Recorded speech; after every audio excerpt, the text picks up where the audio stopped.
How Bakhtiar Khilji destroyed Nalanda. Welcome to Study IQ. मेरा नाम है आदेश सिंह। साल 1193 AD बख्तियार खिलजी का नालंदा महावीरा यानी बुद्धिस्ट मॉनेस्ट्री पर आक्रमण होता है। नतीजा भीषण नरसंहार और नालंदा में रखा अनमोल ट्रेजर हमेशा के लिए नष्ट। क्या था ये अनमोल ट्रेजर और बख्तियार खिलजी ने इसे क्यों डिस्ट्रॉय किया? और सबसे बड़ी बात, नालंदा पर आक्रमण ही क्यों किया गया? वो न तो किसी राजा का किला था और न ही खजाना जमा किए हुए कोई मंदिर, बल्कि वो तो शिक्षा का प्रचार प्रसार करने वाली एक यूनिवर्सिटी थी। दोस्तों, आज हम अपने इस वीडियो में इन सभी सवालों का जवाब देने की कोशिश करेंगे। तो आइए शुरू करते हैं। इंट्रोडक्शन। नालंदा पर हुए आक्रमण के बारे में जानने से पहले नालंदा के बारे में जानना जरूरी है। दोस्तों, नालंदा महावीरा का उदय 5वीं शताब्दी में माना जाता है। यह विश्व की सबसे पुरानी यूनिवर्सिटीज में से एक है। प्रेजेंट डे बिहार में इसकी लोकेशन है। नालंदा संस्कृत के 3 शब्दों से मिलकर बना है, ना, अलम, दा, जिसका अर्थ होता है ना रुकने वाला ज्ञान का प्रवाह। नालंदा महावीरा की जानकारी हमें हुएन सैंग और इत्सिंग जैसे चाइनीज ट्रैवलर्स के अकाउंट से मिलती है। ह्यूएन सैंग 7th सेंचुरी में नालंदा आते हैं।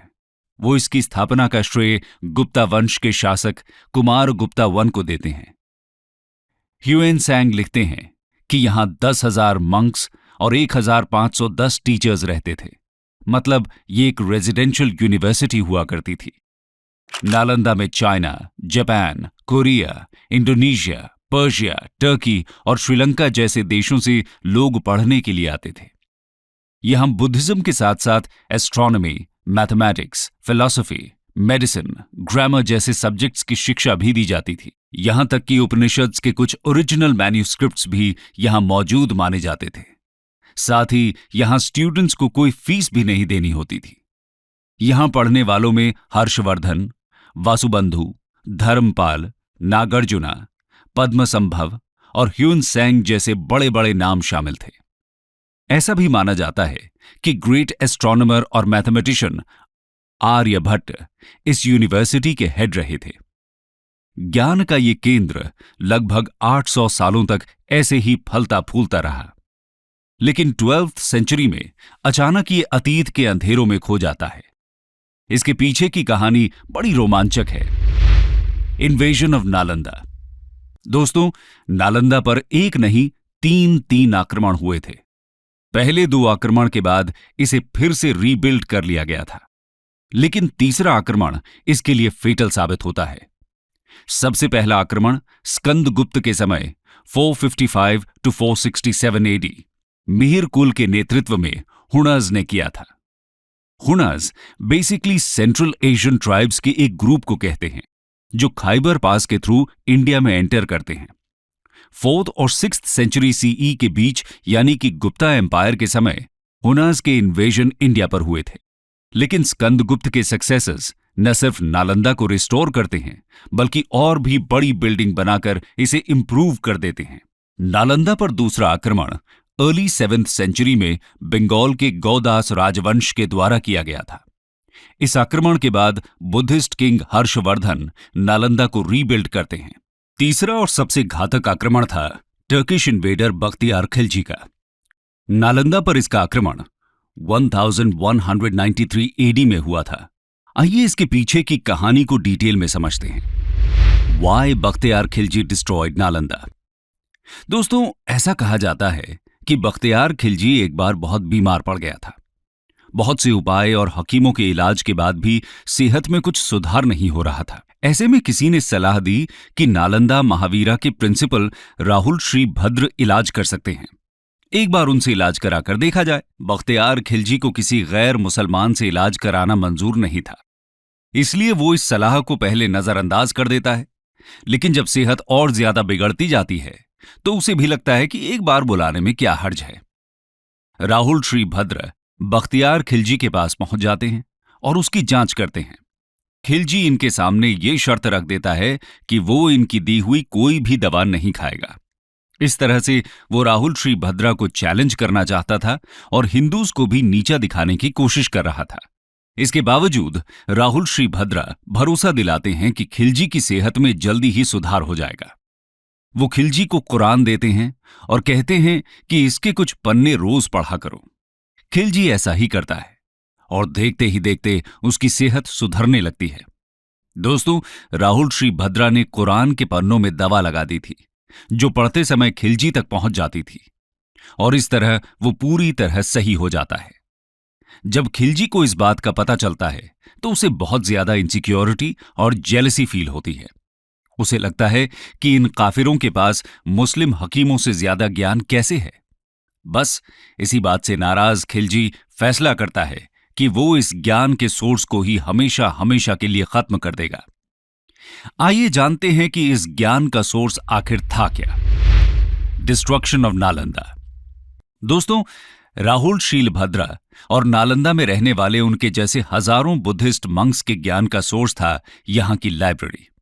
नालंदा के पास उस वक्त दुनिया की सबसे बड़ी लाइब्रेरी थी।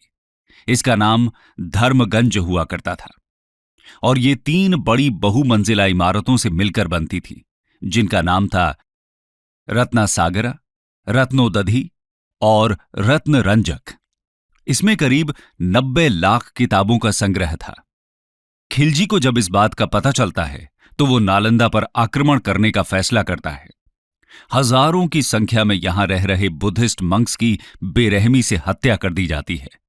बहुत से स्कॉलर्स को तो जिंदा ही जला दिया जाता है।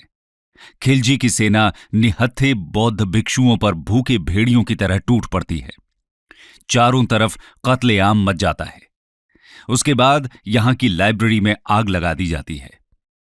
कंटेम्पररी हिस्टोरियन मिनहाज सिराज अपनी किताब तबाकत नसीरी में लिखते हैं कि किताबों को पूरी तरह जलने में 3 महीने लग जाते हैं। इससे आप समझ सकते हैं कि कितना विशाल संग्रह रहा होगा यहां किताबों का। इनमें से बहुत सारी मैन्युस्क्रिप्ट्स यहां ओरिजिनल फॉर्म में थीं, जो कि दोबारा कभी रिकवर नहीं की जा सकी। कंक्लूजन। दोस्तों, खिलजी ने सिर्फ एक यूनिवर्सिटी को ही डिस्ट्रॉय नहीं किया, बल्कि एक पूरे ट्रेडिशन को तबाह कर दिया। यह आक्रमण इतना भयानक था कि रीबिल्ड करने के लिए नालंदा में कुछ बचा ही नहीं था। रह जाते हैं तो सिर्फ कांधार में बनी इमारत के कुछ अवशेष, जो समय के साथ मिट्टी में दफन हो जाते हैं। नालंदा को डिस्ट्रॉय करने के बाद खिलजी बिहार में ही 2 और यूनिवर्सिटीज, विक्रमशिला और उदंतपुरी को भी डिस्ट्रॉय कर देता है। यह सिर्फ भारत का नुकसान नहीं था, बल्कि पूरे विश्व का नुकसान था। सिर्फ एक व्यक्ति की जलन और इनसिक्योरिटी की वजह से हजारों वर्षों का ज्ञान संग्रह जलकर राख हो जाता है।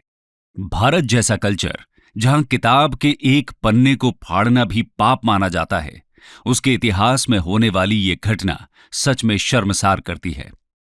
दोस्तों, नालंदा के लॉस्ट ट्रेजर को तो हम फिर से जीवित नहीं कर सकते, लेकिन इंडियन गवर्नमेंट ने नालंदा महावीरा को फिर से एजुकेशन के हब के रूप में डेवलप करना जरूर शुरू किया है। इसका आइडिया पहली बार 2006 में former late president APJ Abdul Kalam ने प्रपोज किया था। फाइनली इंडियन पार्लियामेंट ने नालंदा यूनिवर्सिटी एक्ट 2010 पास करके यहां फिर से यूनिवर्सिटी बनाने का डिसीजन लिया। जाने माने इकोनॉमिस्ट अमर्त्य सेन को यूनिवर्सिटी की गवर्निंग बॉडी का चेयरमैन भी बनाया गया। 2014 से नालंदा यूनिवर्सिटी में एडमिशन्स भी शुरू किए जा चुके हैं। अपनी पुरानी ग्लोरी तक पहुंचने के लिए तो नालंदा को अभी लंबा सफर तय करने की जरूरत है, लेकिन हम उम्मीद करते हैं कि सरकार का यह प्रयास भारत को एजुकेशन के फील्ड में एक बार फिर से विश्व गुरु बनने में जरूर सार्थक सिद्ध होगा।